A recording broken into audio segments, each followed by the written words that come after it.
اعوذ باللہ من الشیطان الرجیم بسم اللہ الرحمن الرحیم۔ قرآن پاک سے نور کی، رحمت کی، برکت کی، ہدایت کی خیرات لینے کے لیے آیت پاک آپ کے سامنے رکھ رہی ہوں۔ سورۃ البقرہ کی آیت نمبر ہے 155۔ اس آیت مبارکہ میں اللہ رب العزت ہمیں پوری زندگی کا لاہ عمل دے رہا ہے کہ تمہاری زندگی میں کون کون سے مضامین ہوں گے، تمہاری زندگی کے کون کون سے امتحان ہوں گے، ان امتحانوں کو پاس کرتے ہوئے آنا تاکہ آخرت میں پھر تمہیں میری بارگاہ میں کوئی منزل، کوئی مقام حاصل ہو جائے۔ تو دیکھیں اللہ رب العزت ہمیں سمجھا رہا ہے، بسم اللہ الرحمن الرحیم، وَلَنَبْلُوَنَّكُمْ۔ ہر ایک کو اللہ فرماتا ہے میں آزماؤں گا، ہر ایک کو۔ کوئی بھی ہم میں سے ایسا نہیں ہے جس کی آزمائش نہیں ہوگی۔ اور آزمائش کا مطلب ہوتا ہے امتحان۔ جیسے جیسے دیکھیں، جیسے بچہ امتحان دیتا جاتا ہے نا تو وہ اگلی کلاس میں بھی چلا جاتا ہے، پہلی کلاس کا امتحان، پھر دوسری کا امتحان، پھر تیسری کا۔ اسی طرح اللہ رب العزت بھی ہمیں سمجھا رہا ہے کہ تمہاری زندگی میں بھی امتحان ہوں گے، لیکن کیا یہ تمہیں گرانے کے لیے نہیں ہوں گے، یہ تمہیں کسی درجے، کسی مقام تک پہنچانے کے لیے ہوں گے۔ لیکن چونکہ ہم قرآن سے ناواقف لوگ ہیں، ہم ہدایت سے بہت دور ہیں، اس لیے جب ہماری زندگی میں ہمارے امتحان ہوتے ہیں نا تو ہم گھبرا جاتے ہیں، ہم مایوس ہو جاتے ہیں۔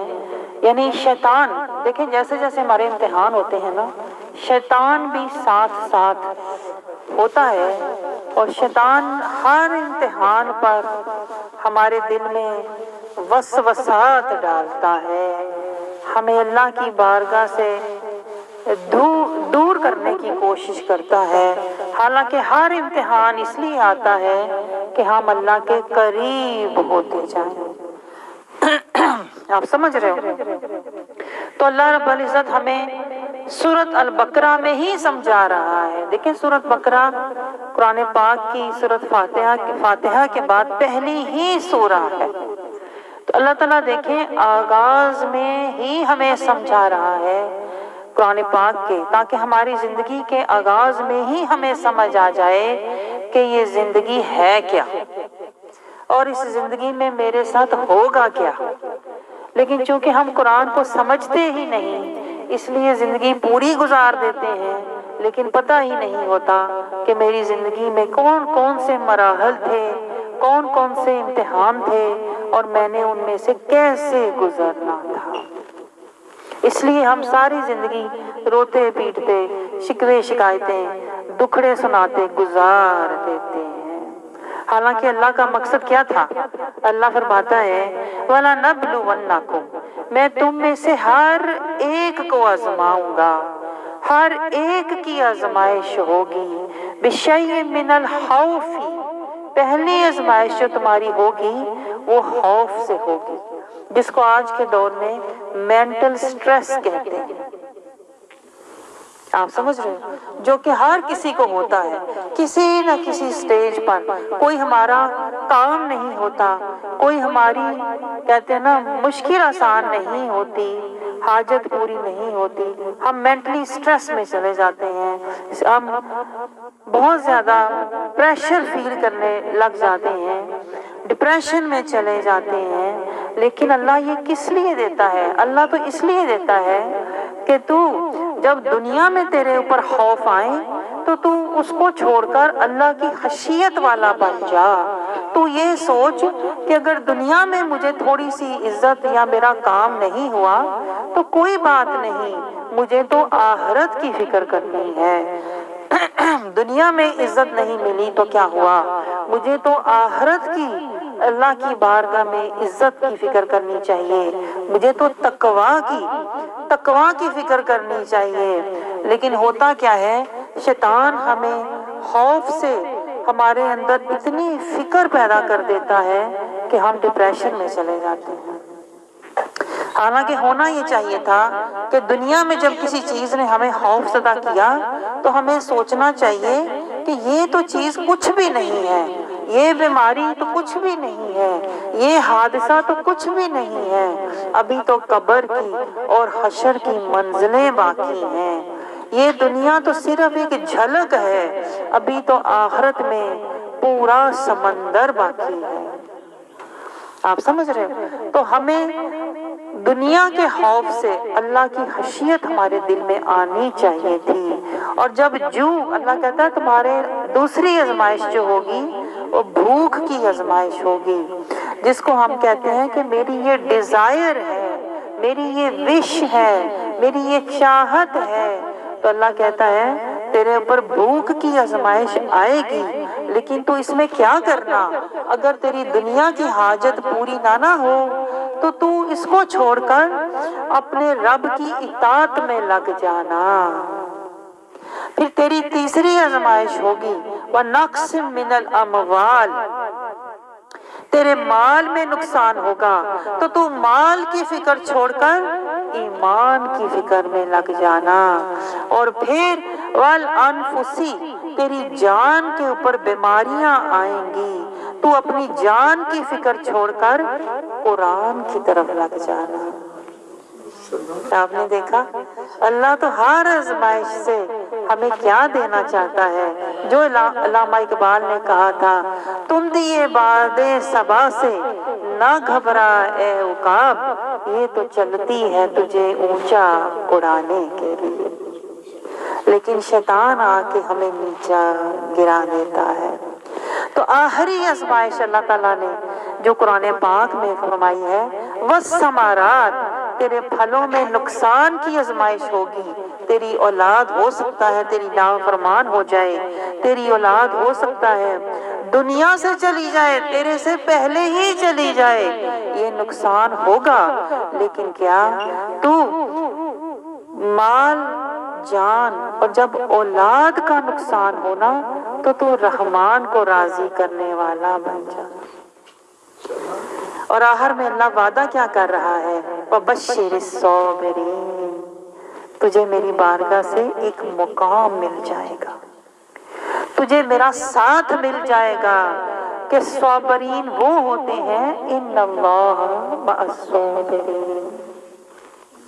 لیکن اللہ کا ساتھ اگر چاہیے نا، اللہ کی بارگاہ میں اگر مقام چاہیے نا، تو انہی پتھروں پہ چل کے اگر آ سکو تو آؤ، میرے گھر کے راستے میں کوئی کہکشاں نہیں، جنتوں کا راستہ دکھوں سے، غموں سے، تکلیفوں سے، آزمائشوں سے گھرا ہوا ہے۔ دیکھیں جبرائیل علیہ السلام کو اللہ تعالیٰ نے فرمایا کہ میں نے جنت بنائی ہے، ذرا جا کے دیکھو میں نے کیسی بنائی ہے۔ تو جبرائیل علیہ السلام جنت کا نظارہ دیکھنے گئے اور گم ہو گئے، اتنی حسین جنت، واپس آ کے اللہ سے فرمایا یا اللہ تیری جنت ہے تو بہت حسین، لیکن اس کا راستہ بڑا ہی کٹھن ہے، راستہ دکھوں، غموں، آزمائشوں، پریشانیوں سے بھرا ہوا ہے۔ تو میں یہ سوچ رہا تھا کہ اس جنت تک پہنچے گا کون؟ اتنا دکھوں، آزمائشوں، تکلیفوں، غموں والے راستے سے گزر کر جنت تک جائے گا کون؟ پھر اللہ تعالیٰ نے فرمایا جبرائیل علیہ السلام سے میں نے جہنم بھی بنائی ہے، جاؤ ذرا جا کے دیکھو کیسی جگہ ہے نافرمانوں کی سزا اور عذاب کے لیے۔ تو جبرائیل علیہ السلام جب جہنم کو دیکھ کر واپس آتے ہیں ڈرے ہوئے، لرزے ہوئے، خوف زدہ، لیکن لیکن اللہ کی بارگاہ میں عرض کرتے ہیں مولا جہنم ہے تو بڑی ہولناک دہشتناک بہت ہی ہیبت ناک، لیکن اس کا راستہ اتنا حسین ہے۔ خوشیاں خوشیاں، دنیا کی چاہتیں، دنیا کے مزے، دنیا کی رونقیں سب جہنم کے راستے پر ہیں مولا۔ میں تو یہ سوچ رہا ہوں اس جہنم سے بچے گا کون؟ آپ سوچیں ذرا۔ اور پھر دیکھیں یہ آزمائشیں نبیوں پر بھی آئیں، لیکن وہ گرتے نہیں تھے، وہ اللہ کی بارگاہ میں درجے پاتے تھے۔ جیسے کہ دیکھیں پہلی آزمائش من الخوف، خوف کی آزمائش آپ دیکھیں تو موسیٰ علیہ السلام کا ذکر ہمیں قرآن کے شروع میں ہی ملتا ہے۔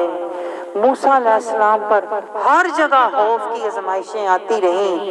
آپ کے ہاتھوں ایک قتل ہو گیا، خوف زدہ ہو گئے، شہر چھوڑ کر نکل پڑے، خوف میں تھے، جنگل میں تنہا پھر رہے ہیں، خوف میں تھے، کوئی جاننے والا نہیں تھا تو کنویں کے ساتھ ٹیک لگا کر بیٹھ گئے، خوف میں تھے کہیں کوئی مجھے پکڑ نہ لے، میرا تو کوئی یہاں پر پرسانے حال ہی نہیں، خوف کے عالم میں تھے۔ لیکن جب خوف آیا تو اللہ کی بارگاہ میں بیٹھے دعا کرنے لگے، انی لما انزلت الی من خیر فقیر۔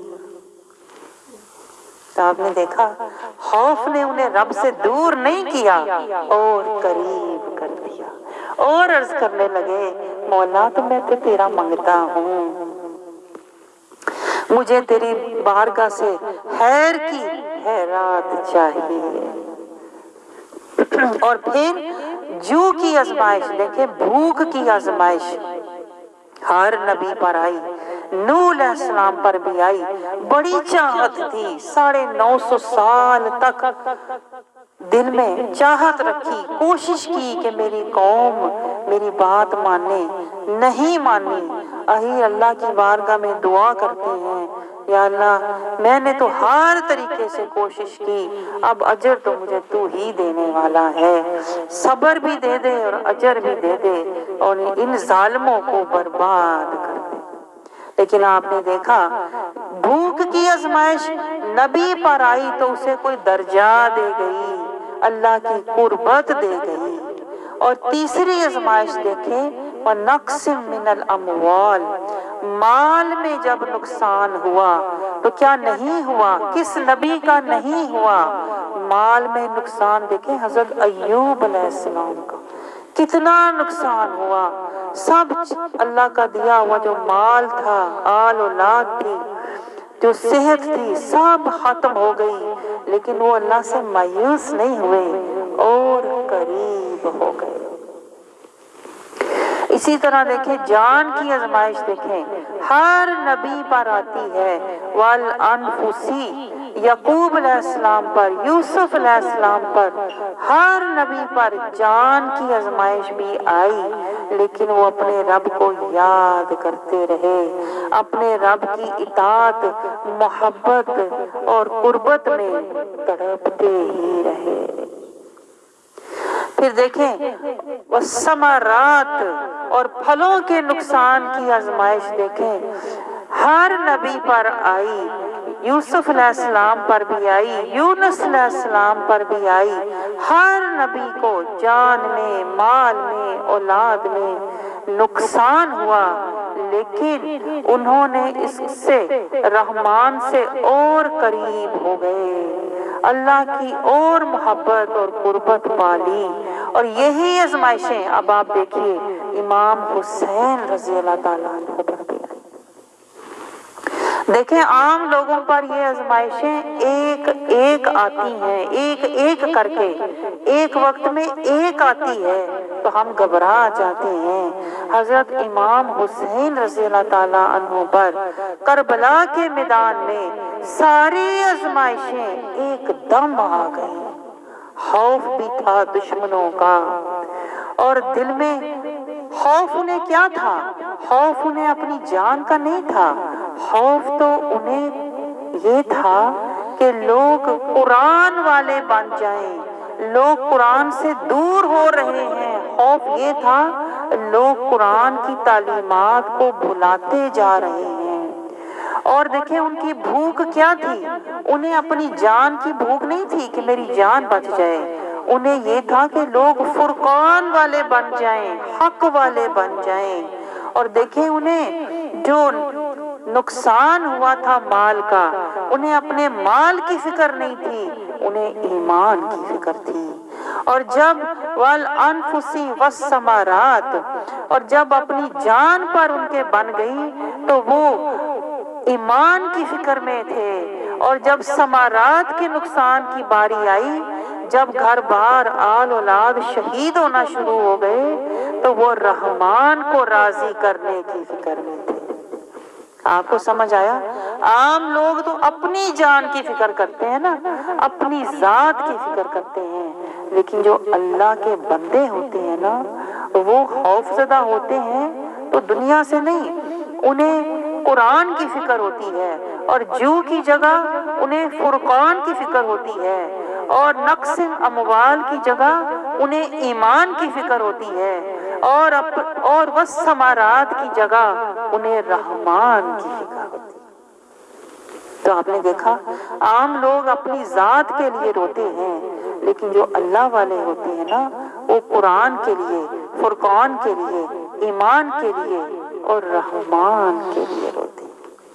اور پھر آخر میں وہ وبشر الصابرین، صبر کا درجہ اور مقام پا جاتے ہیں۔ اور صبر کا مقام کوئی عام مقام نہیں ہے۔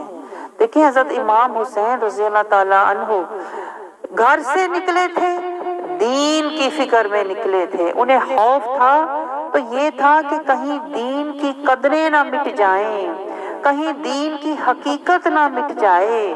اور انہیں بھوک تھی تو انہیں قرآن کی تھی کہ لوگ قرآن کی تعلیمات کو نہ بھول جائیں، چاہت تھی تو نبی کی شریعت کی تھی کہ لوگ کہیں میرے نانا کی تعلیمات کو نہ بھول جائیں، اور انہیں مال کی جگہ ایمان کی فکر تھی کہ کہیں لوگ بے دین نہ ہو جائیں، اور انہیں اپنی جان کی جگہ انہیں ایمان کی فکر تھی، نبی آخر زمان کی فکر تھی، وہ ثمرات، اور اپنی اولاد کی بجائے انہیں رحمان کو راضی کرنے کی فکر تھی۔ یہ ہوتے ہیں اللہ والے کہ جب آزمائشیں آتی ہیں تو وہ گرتے نہیں ہیں، ثابت قدم رہتے ہیں۔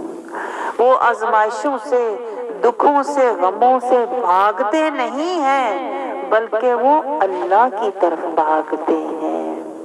وہ آزمائشوں میں گھل گھل کے مرتے نہیں ہیں، بلکہ وہ اللہ کی محبت میں روتے ہیں، رحمان کو راضی کرتے ہیں، اور صبر کا مقام اور درجہ پا جاتے ہیں۔ اور صبر وہ مقام ہے جس کے بارے میں اللہ تعالیٰ قرآن پاک میں ہی فرماتا ہے کہ جب جنتی جنت میں داخل ہو رہے ہوں گے تو فرشتے ان کا استقبال کریں گے اور انہیں کہیں گے سلام علیکم بما صبرتم، تم پر سلام ہو، فنعم عقبی الدار، یہ جو تمہیں جنت کی نعمت ملی ہے نا یہ تمہارے صبر کا اجر ہے، کہ تمہارے اوپر خوف کی، بھوک کی، جان کی، مال کی، اولاد کی آزمائشیں آتی رہیں،